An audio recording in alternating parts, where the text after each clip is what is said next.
Welcome to Alaska Weather, a production of Alaska Public Media and the National Weather Service, Alaska Region. Produced and broadcast daily from the studios of KAKM, Alaska Weather provides complete forecasts, public, marine, and aviation for all of Alaska. Alaska Weather is made possible by the following sponsors. Find a living in fisheries. The UAS Fisheries Technology Program offers online study from anywhere in Alaska, plus labs and workshops in many Alaska towns.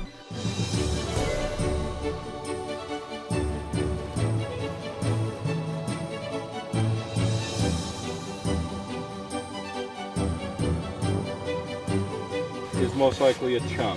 Find your living without leaving where you are. Fisheries Technology from UAS.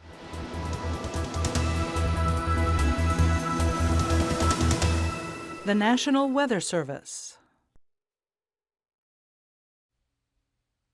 Welcome to your Alaska Weather. I'm meteorologist Perry Daney. Now starting off, you can follow us on Twitter or Facebook and also at the www.arh.noaa.gov. And this is your Alaska Weather for February 22nd, 2016. Starting off with tonight's hazards, we have from the Arctic along the Arctic coastline through the central Beaufort, we have a blowing snow advisory. That's going to last until 9 p.m. tonight. And look for visibilities 1 nautical mile or less at times. And then for the upper Kobuk and the Noatak Valley, we have a blowing snow advisory as well. And that's going to last a little longer until 3 p.m. Tuesday. And again, look for visibilities 1 nautical mile or less. And also for 2 to 4 inches of snow.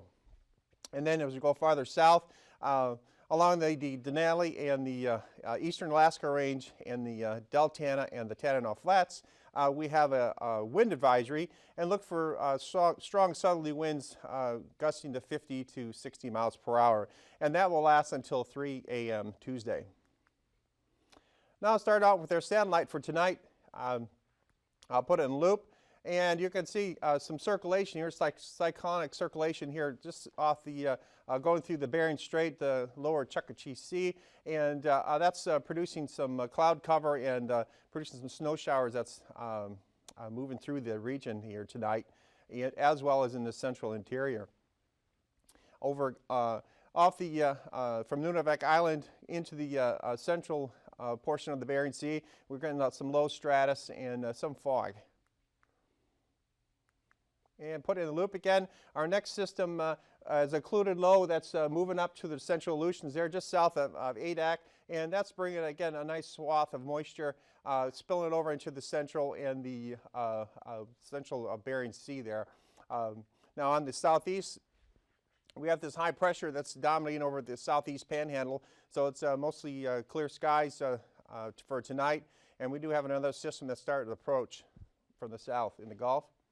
And put it into the loop. I'll go back over here. This next major North Pacific storm that's going to be moving up. It's not going to affect the southeast yet, but it will start to increase the winds, the pressure gradient. So we'll have strong southerly winds here. You'll see later on the Marines. In the interior, again, we have a weak trough that's moving through this region, and it's got some cloud cover and some snow showers moving through the northern Alaska Range. And farther north along the Barrow, we have some cloud cover and blowing snow issues. And as you can see, as the system continues to move through the interior, we'll continue to have scattered snow showers through the evening. The biggest system is along the Arctic coastline, and we're currently receiving blowing snow and snow with strong easterly winds. For today's weather, we've been mentioning that we have a weak stationary front up here that's producing the blowing snow and the other issues with the strong easterly winds, so lower visibilities. And here's that weak circulation at the surface coming up through the northern Bering Sea and the Chukchi Sea portion. So that's going to continue to produce scattered snow showers through the interior, through the upper Kuskokwim Valley and the lower one also. For the southeast, again, we've mentioned the high pressure is dominating the southeast, so not much going on the southeast panhandle, at least not yet. And then here's this next system I've talked earlier about that's starting to push up into the Gulf later. For tonight's forecast, this low will move farther north and park over the Chukchi Sea area, and you'll have the warm front over the Arctic coastline, and that's going to continue to help with the dynamics to bring more blowing snow issues, and that's and as well as south through the Kolobuka region in the Natick Valley. So again, this weak trough right behind here, giving more support. So they'll continue to have snow and blowing snow issues there in that region. Basically, the chain is going to have easterly flow with these systems to the south, and that'll bring some light rain and a mixture along the chain. But on the Bering side, you have the colder temperatures and continued scattered snow showers. For the southeast, again, this high pressure is dominating, so not much going on there. And we do have some weak moisture making it up into the eastern Prince William Sound and the eastern Kenai. The Anchorage Bowl will be downsloped out, so we're looking good on that side. For Tuesday forecast, this system that's over the Arctic coastline, it'll continue to sit there and gradually move, but it'll continue to produce the blowing snow issues as well as colder winds on the back side. This low, included low, will start to move farther northeast in the Gulf, in the North Pacific, and that'll continue to bring a strong southeasterly flow out ahead of it. So you can look for strong winds in the Gulf for Tuesday, and with this included front that's well to the south. But again, between the high pressure and this low, you got a tight pressure gradient in there. That's why the winds are becoming really strong. Along the Alaska range and the Aleutian range, you can have a wintry mix, and you get farther interior in the lower Kuskokwim Valley, you'll have some scattered snow showers with the colder air in there. And the Bering, you'll have continued scattered snow showers and a wintry mix farther south with the warmer temperatures. For Wednesday, this included low starts filling and dissipating, and the included front will start breaking apart. The weak troughs will be spinning around the system and moving through the interior, producing some scattered snow showers, as well as in the central and eastern Bering Sea. Closer in the Bristol Bay region, you'll have warmer temperatures and still strong easterly winds, so look for rain there. In the southeast, you're going to have some moisture starting to move in with this front that's moved farther to the southern region of the Gulf. So you'll get some moisture reaching the southeast panhandle, but the biggest issue would be the strong southerly winds, southeasterly winds. So look for a lot of gusty winds through the bays and passes on the southeast panhandle. For temperatures as of 4 p.m. today, we had 36 in Prince William Sound, and we had 40 in Anchorage. Going down, Seward had 41, Kodiak had 41, as no surprise with this strong southerly winds. The included low here, plenty of cloud cover helping us to keep those temperatures up there. There's southeast, we have pretty much in the lower 40s to upper 40s, and it looks like the highest temperature was down at, I believe that's Kodiak, and it's 44 at Sitka. Farther north, the temperatures at 4 p.m. The coldest was at Barrow at -3, and pretty cold enough with the to get the blowing snow category up there. So a little cooler in the Arctic Village in the Yukon Valley region. And then it's warmer through the interior here with the southerly winds and a warm push-up coming up that region. And along the Aleutian chain, again, with these two systems out south of the chain and also south of the central Aleutians, you got plenty of cloud cover, so you're keeping some temperatures modifying in the mid to upper 30s, as well as a little cooler in the Aleutians. You get a little the reason being a little farther south from the temperatures there, but again, even Shemya is hanging in there at a low 33. Tonight's lows, start out the coldest temperatures will be up along the Arctic coastline, and Dead Horse will be at -6, Barrow -4, Yukon Valley area, Arctic Village 4, But the warmest temperatures would be, again, south along with these systems that are included lows that are keeping the warm air coming into the region, into the Gulf and the northern coastline. It looks 37 at Kodiak. Go along the chain, pretty much all in the mid-30s. And the lowest temperature will be out here along Shemmy at 31, as well as 28 with a northeast flow going through the Bering there at St. Paul. And it looks like at St. Lawrence is coming in at 2 degrees for tonight. The southeast, you're looking at, again, the lowest, Haines 27, and then pretty much the lower 30s to a little higher there at Sitka at 37. So tomorrow's high temperatures will range in the lower 40s for Seward and 42 at Kodiak. No surprise again with that strong southerly wind and warm air pushing up. The southeast panhandle, they're going to be all, pretty much in the 40s, upper 40s, 48, you're going to be high there at Clark. And along the chain, again, all in the lower 40s. You get that warm southerly push with the occluded low that's sitting south of the central Aleutians. The coldest temperatures tomorrow will be up along the Arctic coastline. Tomorrow's flying weather, again, you're going to have marginal VFR to IFR, along with the fronts coming in here that you're showing, that's the lowest regions there. Farther north, again, with that low pressure system sitting off the Arctic coastline and the trough behind it, you're looking at marginal VFR conditions there. And then for the southeast, pretty much just in the Gulf, there's a little, with that occluded low, you're going to have some marginal VFR, but your southeast panhandle will look good with the high pressure. Tomorrow's past conditions for AKwx, marginal VFR to IFR. Tegan, marginal VFR to VFR. Lake Clark to Merrill, IFR.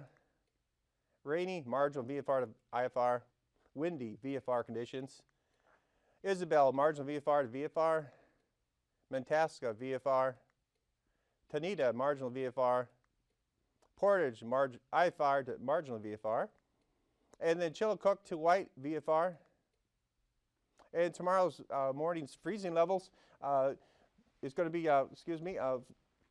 the colder air is going to move up a little farther north, so with the warm air pushing in, so the freezing levels are a little farther in the Bering Sea.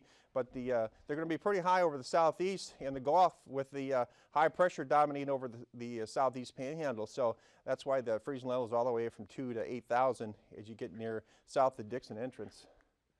Tomorrow's icing, again, from 4 to 12,000 through the Aleutians chain and the Bering. And it's a little lower as you go farther north with that system that's producing those blowing snow issues. In the southeast, nothing current out southeast with the high pressure dominating. Tomorrow's jet stream, you're going to have a strong northwesterly jet and becoming more zonal westerly, 120 to 125 knots. And then it'll transition to more southerly as you get to the northwest coastline, and then becoming more southeasterly as this high pressure ridge starts building along the southeast panhandle again. So we're going to have a southerly jet going over the southwest interior, and then more easterly to northwesterly farther north going into the lower 48. Tomorrow's 9,000 foot winds. You got that weak low pressure system, so cyclonic flow, southerly winds there weak, backside 15 knots. The strongest winds are going to be with this occluded low, parked between this high pressure and this low, so you got a tight pressure gradient here, and it's showing at your 9,000 foot. You have southeast winds at 50 to 60 knots, a little weaker as you get closer, south of the Kodiak region, and then weak southerly winds through the interior going up to the Beaufort Sea region, and then high pressure again dominating over the southeast. Tomorrow's 3,000 foot winds. Your highest winds are going to be on the backside, on the front side of this low, between the high pressure and the low pressure. Nice tight gradient, southeast 55 to 60. A little weaker along the coastline, 40 to 25. Again, high pressure easterly, then transitioning to southerly through the central interior to the Beaufort Sea. And then on the Bering Sea, your weak high pressure is sitting there just off the Kamchatka Peninsula, and so you can see 10 to 15 knots. Through the Bering and Aleutians chains, you're going to have northeasterly winds 40 knots. For tomorrow's turbulence, it's going to be along the chain with these systems below 5,000, And then with the strong southeasterly winds, you're going to have below 6,000 over the southeast panhandle near Dixon entrance. We'll be back now for your marine forecast after this.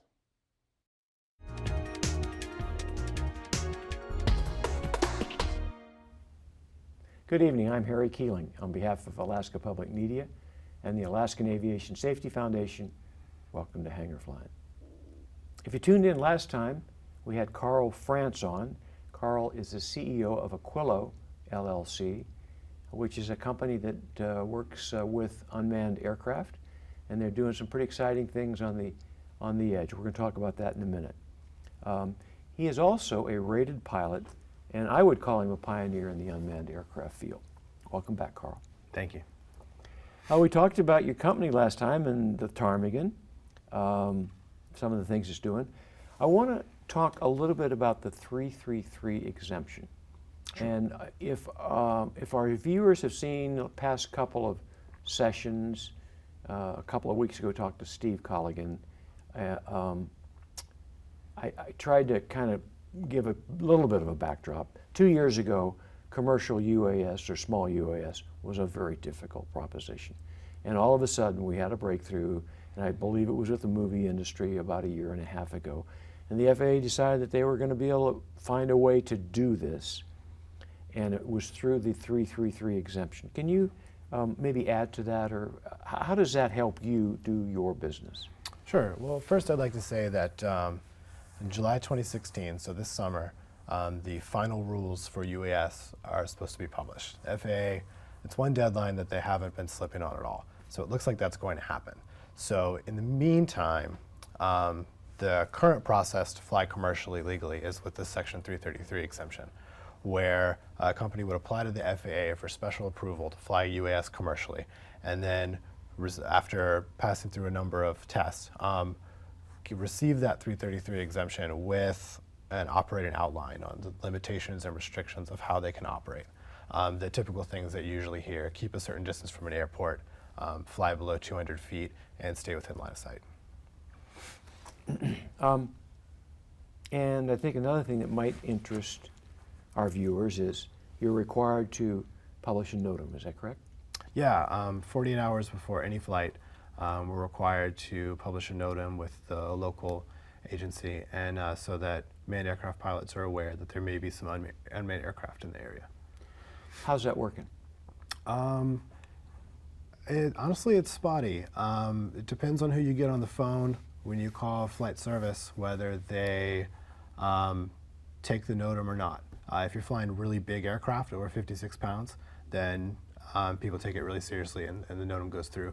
But sometimes you'll call and they'll be like, well, you're not near an airport, or you're under 56 pounds, so don't worry about it. Yeah. I'd like to talk to you more about that. Sure. I mean, they should take it regardless, because that's the way that safety feature is built in. And on the pilot side, there's a responsibility to contact flight service and file a flight plan and get NOTAMs. And so I think it's a team effort, and I'm a little bit concerned about if the NOTAM isn't published and you guys make the effort to input it. Yeah, it's one of those things where the FAA is a big team, and some of the team moves faster than the rest of the team, and UAS are just really new. And I've noticed that the climate at the FAA is changing a lot, and it's changing positively towards UAS. Good. But it takes some time, and we recognize that. Good. Sometimes it's just better education, isn't it? Yeah. Okay.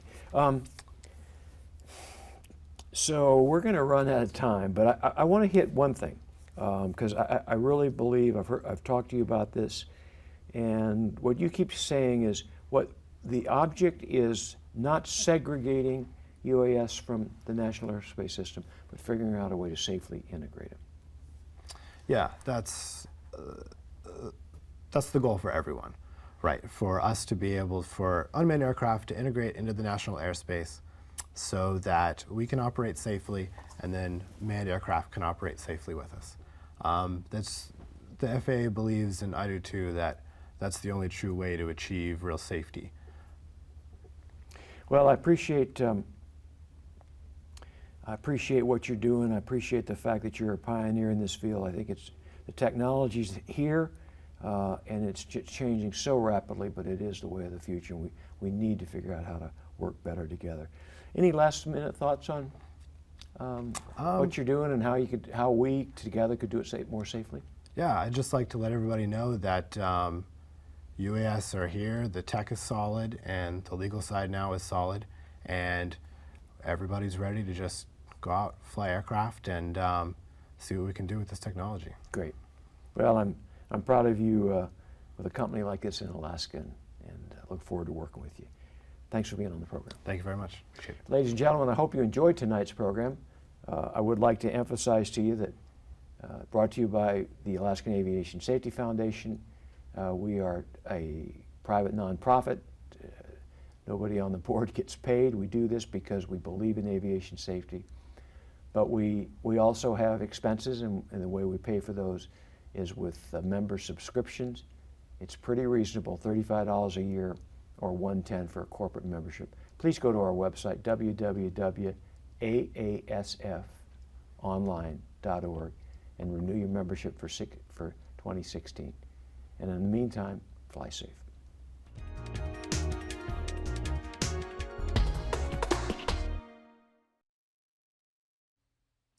Welcome back to your Alaska weather. I'm meteorologist Perry Daney. Starting off with the sea ice forecast, not much has changed since over the weekend. We continued the Beaufort and the Chukchi Sea, and the northern Bering Sea is still continued with ice cover. And it is starting to continue down into the Kuskokwim Bay region. There is some light ice over in the Bristol Bay region as well. The southeast, actually western Bering, Western Gulf, you have some light ice over the northern Cook Inlet. Starting off with Tuesday's marine forecast for the southeast. Again, with that strong southerly wind, tight gradient, you're seeing gale force winds on the outside waters southeast all the way up to 45 knots.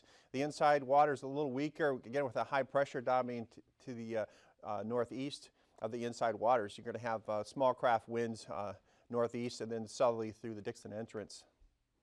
Wednesday, they'll start ramping up, actually starting to diminish some. There'll be southeasterly gale force on the outside waters, higher gusts through the bays and passes. Again, still northerly on the inside waters, small craft, and southeasterly through the Dixon entrance.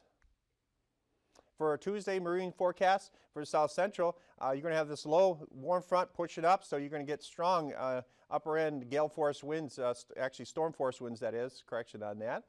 They'll be all easterly, the weakest ones through the Prince William Sound at 45. The inside waters, you're going to through the northern Cook Inlet, there'll be small craft and then start building up to storm force winds as you get down into the Barren Islands and the Kodiak, Bering, Shalikoff Strait region. For Wednesday marine forecast, again, southeasterly pushed, gale force winds easterly through the Prince William Sound, through the northern Cook Inlet. There'll be small craft and then start increasing as you go down the Cook Inlet. And then there'll be easterly from the Barren Islands to Shalikoff, gale force winds there. For Tuesday, you're going to have along the Alaska Peninsula, predominantly all northeasterly winds, storm force winds on the Bering side and gale force on the Bering side. Actually, storm force on the Pacific, correction on that again. And you gotta love Perryville, one of my favorite towns. Anyway, start off with Wednesday. You'll have a gale force on the Pacific side, northeasterly, and then small craft, they start diminishing on the Bering side. For Tuesday, for the Aleutians, you're going to have predominantly all northerly, northeasterly flow, gale force on the Bering side, and then small craft from Adak all the way out to Shemya. On the Pacific side, they're a little stronger. Again, they're going to be 35 to 40 knots, predominantly all northerly, northeasterly to south of Atka. Then for Wednesday, they're going to be all northerly for the most part on the Bering side, strongest near the eastern portion of Nikolsky, and then there'll be small craft towards Shemya. Then northwesterly to northerly on the Bering, on the Pacific side, and there'll be wave heights 17 to 21 feet there. For our Tuesday marine forecast for the west coast, predominantly all northerly winds. Again, the only wave heights you have are south of the ice edge, and they'll be 7 to 9 feet, and a little higher as you get near the Pribilofs at 15. But pretty much your strongest winds are going to be with this system, the northeasterly flow, 40-45 knots there south of Nunavik Island and the Bristol Bay region. For Wednesday, you're going to continue northerly flow through the Bering Strait, easterly through the Bristol Bay region, and then northerly there at St. Paul region. For the Arctic coastline, you're going to have predominantly all easterly winds with that system that's up there, with that low pressure system sitting off the northwest coastline. So out ahead of it, easterly winds, pretty weak, and then they'll be going north to southerly there as you go down the Bering Strait. Wednesday, still predominantly all easterly, small craft winds there, or high wind advisory. High wind advisory, that is, and then northerly winds at 20 knots all the way down along the northwest coastline into the Bering Strait region. Tonight's forecast, talking about that low pressure system sitting off in the lower Chukchi Sea there, and you're going to have, with that front producing blowing snow issues, even in the upper Kobuk and the Novak Valley region there, you're going to have snow showers. In the interior, along the northern Gulf coastline, you're going to have a wintry mix there. Not much going on there, downsloping through the Anchorage Bowl. And then you're going to have the strong southeasterly winds over the Gulf that's going to be building in. In southeast panhandle, you're going to have high pressure dominating. For Tuesday, that low starts building up, a lot of moisture and strong winds, and that'll be pretty much the main factor. Enjoy your evening. These forecasts are to be used for planning purposes only. Call 1-800-WX-BRIEF for a formal pre-flight briefing. Always file a flight plan before you go flying. The U.S. Coast Guard Auxiliary urges you to leave a float plan with a friend or the harbor master before you go boating. Alaska Weather is made possible by the following sponsors.